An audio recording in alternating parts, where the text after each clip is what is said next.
Going to Japan next week. What was your favorite part of your trip? You know, I'm mixing a lot of personal situations with the beauty of Japan. I'm trying to see if there's a part that I can unironic. Oh, I'll tell you. Well, I feel like the two things I would recommend are slightly bougie. So I might be, oh, you know what? Here's something really cool. I'll tell you exactly what it is. It was that thing Mr. Beast went to in his video, but it doesn't cost much. It doesn't cost a lot at all. It was like an experience museum. Yeah, it was like a lot. It was like, fuck, Star Labs? Is it called Star Labs, Japan? Team Planets, Team Lab. Team Lab. This is it right here. Ha ha ha ha ha ha ha. This is my new laugh. What do you guys think about it? Team Lab Planets Tokyo. If you are in Tokyo, I would highly recommend it. It's really cool. It's all these different rooms that you think are kind of like just made for Instagram or whatever, but they're actually fucking cool. There's like one room where you're walking through actual water and there's little digital fish going around.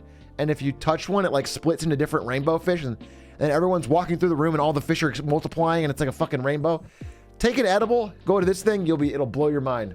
There's like a room where it's all just infinite rooms of light and mirrors and it feels like you're in space. And there's a room where like there's a million flowers and you lay on the floor in a hall of mirrors like this. And then all the flowers lower on your face like you're being crushed, but you really just feel like you're being enveloped in a sea of plants. Oh shit. Anyway, it's cool. Long story short, that was cool. What else? Oh, did you know that in Japan, you can rob people legally? Did you know that? Like if you see like an old woman on the street and you want her money, you can just take it. It's like totally chill there. So that's one fun thing I would recommend. Oh, join the Yakuza. Those are the three favorite things I did. Was I robbed people, I did Team Lab Planet Tokyo, and I joined the Yakuza. That way you get the full gamut of the Japanese experience. Can I use my blunderbuss in Japan? Actually, no. Very strict anti-gun laws in Japan. One of their biggest weaknesses over America. That's one of the main reasons they lost World War II, is that none of their military had any guns because of their strict anti-gun laws.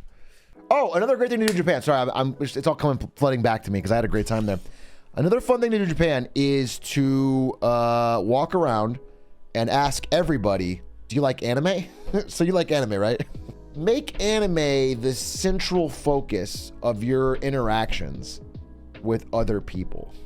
Ask about their favorite anime, pull up scenes from your anime, their favorite anime on your phone and show it to them and be like, you know this? Yeah, say anime lines. Pull up like a picture of Naruto on your phone and ask where you can find him. Like, where's Naruto? I want to meet, can I meet him? Ask about that. That's a big one. They love that. That's so Sugoi. I don't know. I had a great time in Japan. I honestly did. What was really cool is we took a train from Tokyo to Kyoto, and it was like this beautiful, nice, clean, fun, smooth train. And the countryside woos past so fast because it goes like 300 miles an hour. And it was really fun. It was just you get to see the whole Japanese countryside, and they got little nice tasty snacks on the train. It was good. And also the food's great, of course. Overall, I would say Japan is very Sugoi. That would be my review. Also, if you're going right now and you have a foreign currency, specifically dollars would be the best, and you transfer that into yen, you get an amazing deal because the Japanese currency right now is very weak. And so you can walk around and shout at them and say, ha ha ha ha, your weak puny currency is like putty in my hands. And then you wave your dollars around and then you turn it into yen and then you start buying everything. Say, I'll buy anything. And then you start, whatever you see, you just say, I can buy that. It's a good way to make friends. That's what I did the whole time. How is Tinder in Japan? I don't know.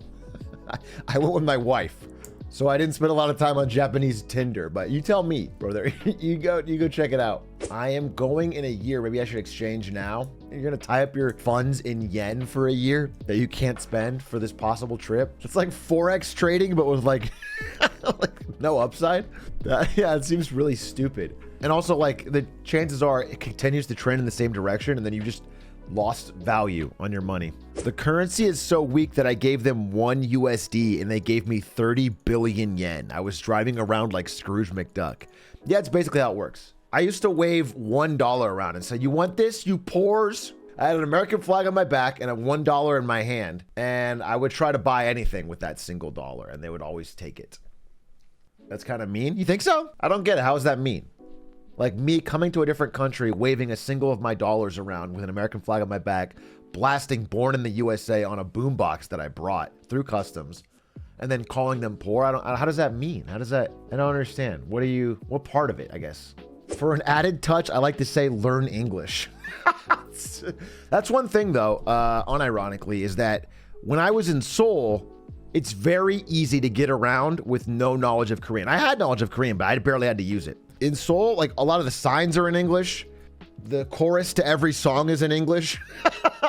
Unironically, every song you hear on the train or on the radio or in a fucking cafe, the chorus is in English. So you can sing along with half of everything you hear. And then everyone speaks it. Like pretty much everyone speaks English, or like everyone in Seoul at least knows some English. But in Japan, not the case at all. You have to know Japanese. Very difficult if you don't. Even using taxis and stuff was hard. So luckily, Ari speaks pretty well. And she was able to handle it all. You know what I was thinking? I'll tell you guys honestly. This is an honest thought I had last night that I think may resonate with you. I was laying in my living room on the floor watching on TV Liam, the Super Mario 64 speedrunner, do 120-star runs. Just staring up at it, eating gummy bears, I think. And I remember I got a flashback. I had a flashback image to myself at 6 years old getting the game Mario 64 for Christmas. I remember my dad giving me the present. It was in Florida. It was the year it came out, 1997. And I played it on my N64 and I had a fucking blast. And my mom would sit there with the strategy guide next to me and read the game to me. I was a very young, early memory. That's like one of my earliest memories, honestly. You don't remember much before 6, you know? Like 5 is when you start remembering things. And then in this memory, I flash forward. And I flash forward to living in Germany just a few years later. And none of our games worked. But my dad bought us a new N64 that used EU plugs and didn't explode. And a new copy of Mario 64. And I didn't have many friends in Germany, so I would play it every day. And I would learn like little speedrun strats and things. And I got better at it. And then I flash forward again in my memory. And I remember being like on the bus to school in like Virginia. I would watch a Mario speedrun on my iPod video. And I remember like going to school and watching like this cool new Mario speedrun on my iPod video and like trying to get the fucking thing to work, and setting the file up was such a fucking pain in the ass. And I watched it and I would show it to somebody. And then I flash forward again and I remembered being in college and having a dusty old N64, the same one from Florida, I believe, you know, in my dorm. Just when I brought it with me to college and it was just sitting there, and someone had plugged it in to play fucking Star Wars Pod Racer or something. And then we were all sitting around and just drinking and talking. And I had mentioned that I knew some speedrun tricks from Mario 64 or whatever. And then I was showing people, and you know, nobody really cared. It wasn't like that big of a deal. And then Ari walked over and I didn't know her that well, and she thought it was really cool. I remember Ari like sitting down next to me and like watching it and asking about it.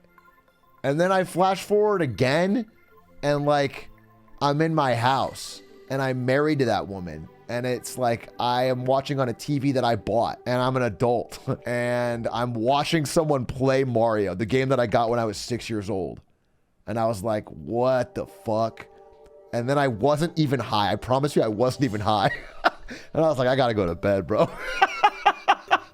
It was just a weird train of thought. I swear to God, I was eating gummy bears, not weed gummies. Fucking Haribo gummies. Yeah, I don't know. It was just an interesting train of thought I had. And I was like, you know, it's not like this game is particularly important to me, but it's like weird that I have these memories from it from like every time in my life. And I thought that was weird. And then Liam on the screen said, "You little fucking cretin fucks.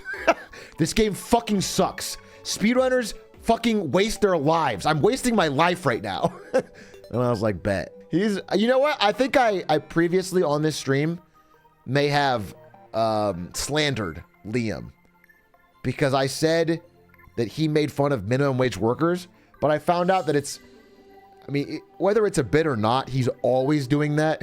So it's like, you know what I'm saying? I actually get his shtick now. He's actually really funny. He's just always Eeyore. He's always in a bad mood.